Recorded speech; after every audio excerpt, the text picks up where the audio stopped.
Hello everyone, এই ভিডিওটা আমি করেছিলাম সেদিন প্রচণ্ড ঠান্ডা ছিল। আর সেদিন মা ফার্স্ট টাইম স্কুলে যাবে, প্রথম দিন। তো চলো ভিডিওটা শুরু করি। দেখতেই পাচ্ছ সকাল সকাল আগুনের সামনে সেদিন বসে পড়েছিলেন দাদা, আর মা এদিকে সবজি কাটছিল। মা আমাকে বলছিল যে মাকে একটা ব্লগ বানাইতে, কিন্তু আমার সোনামাগো তো শোনেই না, সে খুবই দুষ্টুমি করে। তো সকাল সকাল আমি ভিডিও করছি, এদিকে মাকে বললাম চলো বলো যে আজকে ফার্স্ট টাইম স্কুলে যাবো, সে তো এদিকে বলো। তো খুবই এক্সাইটেড। এখন দেখি ঠাকুর পুজো বলছে দিতেছি আমি। শোনো।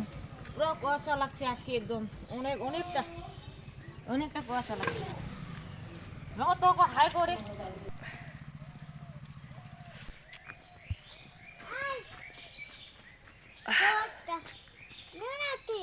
কোন দিকে?